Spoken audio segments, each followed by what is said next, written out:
Hey guys, what's going on? Salut, c'est James et bienvenue dans 30 jours pour apprendre Photoshop, l'émission où on apprend Photoshop en 30 jours. Aujourd'hui, jour numéro 13, nous allons apprendre à utiliser l'outil de sélection ainsi que l'outil lasso. Donc avant de commencer, je précise que en fait cette émission elle est faite pour apprendre Photoshop Creative Suite. Donc je dis Creative Suite pourquoi? Parce que moi j'utilise Photoshop CS6, donc c'est valable pour tous les CS, hein, même si dans le CS6 il y aura des nouveautés, donc je ne parle pas trop des nouveautés de la CS6, je parle plutôt des fonctionnalités globales de Photoshop Creative Suite. Voilà, donc c'est valable pour tous les Photoshop CS, je précise. Passons maintenant sur Photoshop. Nous voici donc sur Photoshop. Maintenant nous allons voir l'outil de sélection. Donc on a pu voir l'outil de sélection lorsqu'on en a parlé des outils qui se trouvent ici. Donc on a fait une émission concernant tous les outils, donc le panneau outils. Donc pour aller sur l'outil de sélection, c'est raccourci M. Par défaut, donc le premier outil c'est l'outil de sélection rectangle, l'outil rectangle de sélection. Donc on peut faire une sélection comme ceci. Donc ici je viens d'effectuer une sélection, donc j'ai la possibilité de supprimer ma sélection. Donc j'appuie sur Backspace, donc effacer. J'ai aussi la possibilité de redimensionner ma sélection. Donc si je fais un petit CTRL T en prenant l'outil de déplacement CTRL T, voilà, j'ai mes points qui s'affichent et je peux redimensionner ma sélection. Je peux aussi peindre dans ma sélection en utilisant la broche ou en utilisant le pot de peinture. Donc comme je viens d'effectuer une sélection, tout ce qui se trouve à l'extérieur, enfin tout ce qui n'est pas sélectionné, ne prend pas la couleur du noir, ou je peux aussi prendre le pot de peinture et faire ma sélection comme ceci. Donc là ici je suis en dégradé. Donc faire en dégradé, ajouter le pot de peinture, voilà.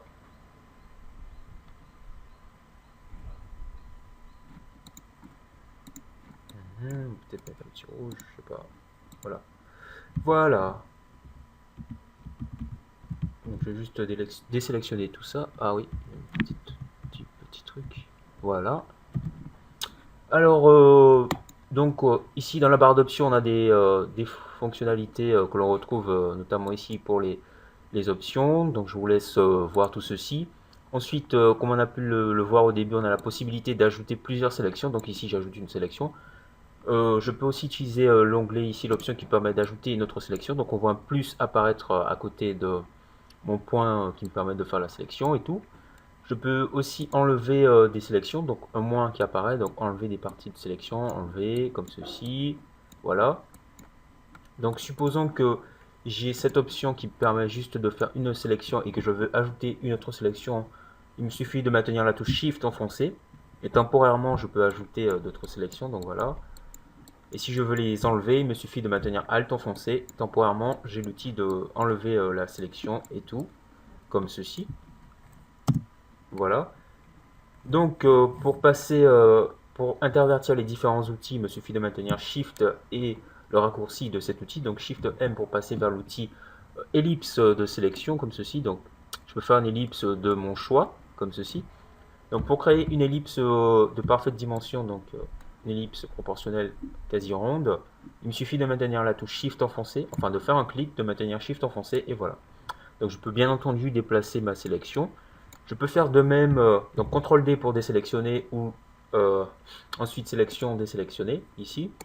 Je peux faire de même pour mon outil, voilà, je maintiens Shift et je fais, voilà, un carré de parfaite dimension.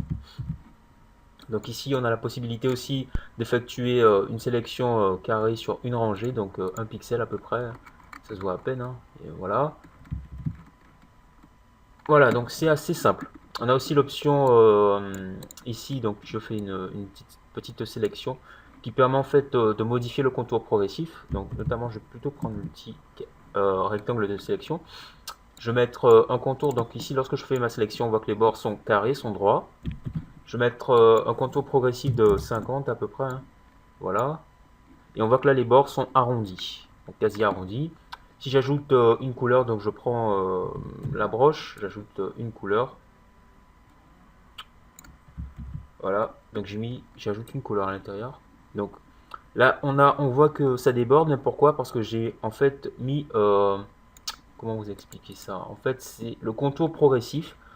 le contour progressif de la sélection qui déborde jusque là à peu près. Donc si je la mets par exemple là, euh, je mets ce contour progressif à 20, ouais à 20, je fais ma sélection, donc les bords seront un peu moins arrondis, et si je prends la broche, voilà, ça déborde beaucoup moins, comme ceci. Voilà, donc je vais en mettre à 0. Maintenant, on va passer à l'outil lasso. Donc, raccourci L pour l'outil lasso, on a à peu près les mêmes fonctionnalités, donc quasi les mêmes fonctionnalités. Donc l'outil lasso, il permet de faire une sélection un peu plus libre, donc il suffit de cliquer, de faire glisser. Donc j'ai une sélection manuelle, si on peut dire. Ouais, c'est exactement ça. J'ai aussi la possibilité d'ajouter, d'enlever, de retirer. Donc c'est les mêmes raccourcis que pour l'outil de sélection ici. Donc passons maintenant à l'outil lasso polygonal qui est légèrement différent parce qu'il va vous permettre entre autres de faire une sélection manuelle mais comment dire un peu plus poussée, donc parce que je peux en fait effectuer des lignes droites comme ceci. Donc voilà, il est un peu similaire à l'outil plume mais légèrement moins performant. Pourquoi? Parce que l'outil plume permet aussi de, de gérer les courbes, donc on peut modifier les courbes, les points d'ancrage et tout ça, qui va me permettre de faire une petite sélection. Ça paraît droit et tout, donc voilà, donc ça me fait une sélection assez sympathique et je peux ajouter encore et encore, et je peux faire quasiment la même chose sur cet outil, enfin avec cet outil de lasso polygonal, parce que c'est un outil de sélection également. Je peux faire quasiment les mêmes choses, donc c'est pareil pour tous les autres outils de sélection, hein. On peut passer à l'outil magnétique, donc l'outil lasso magnétique, donc raccourci L toujours, Shift L pour intervertir, pour passer vers les, enfin, vers les différents outils, lasso, etc.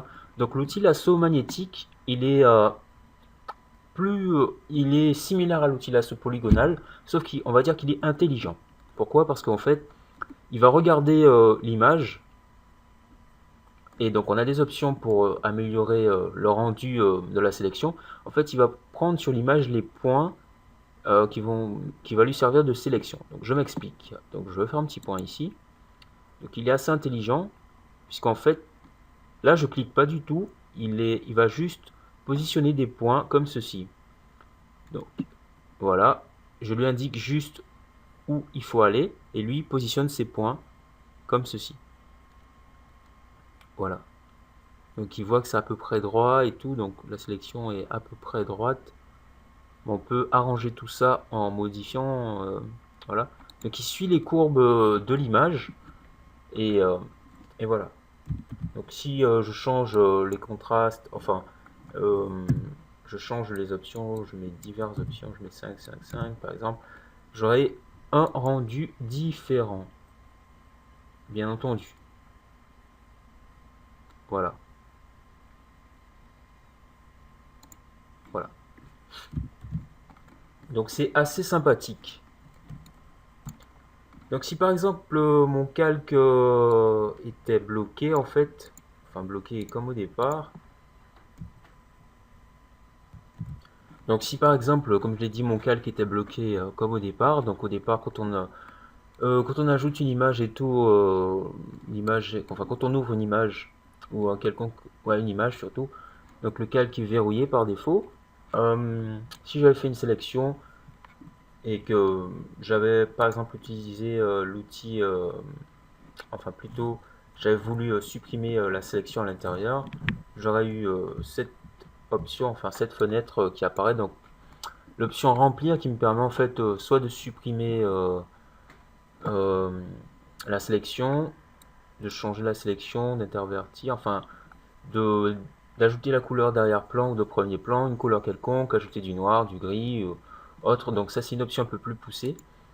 Une option aussi qui me permet d'effectuer des retouches, donc notamment si par exemple là j'ai envie de supprimer, donc qu'est-ce que je peux supprimer? Donc on va essayer de supprimer cette partie. Voilà. Donc là je vais faire ça. Donc, voilà, et on voit que la partie les lettres se suppriment. Donc c'est assez intéressant comme outil. Donc voilà. Donc là c'est beaucoup plus simple parce qu'il n'y a pas grand chose dessus. Donc je peux supprimer tout ceci. Voilà. Donc cette émission touche à sa fin. Voilà, donc aujourd'hui vous avez appris à utiliser les outils de sélection, donc l'outil de sélection et l'outil l'outil lasso. Donc l'outil de sélection rapide, c'est pareil, hein, c'est un peu pas, c'est similaire. Donc à peu près les mêmes options et tout. Donc on verra sans doute cela dans une autre vidéo un peu plus poussée. Voilà, donc et voilà. Donc je vous invite à faire quelques petits tests, à revoir ce qui n'a pas été approfondi. Donc je suis passé dessus parce enfin je suis pas trop rentré dans les détails. Je ne suis pas trop rentré dans les détails puisqu'on avait vu on avait vu un peu tout ceci dans la présentation de la barre d'outils qui contient tous les outils Photoshop. Et donc, merci d'avoir regardé cette vidéo, partagé et tout. Donc, je vous invite à revoir tous les épisodes précédents, à passer sur ma chaîne, à regarder les autres tutos After Effects et les autres tutos Photoshop et autres. Voilà. Donc, merci d'avoir regardé. Thanks for watching, guys, and peace out.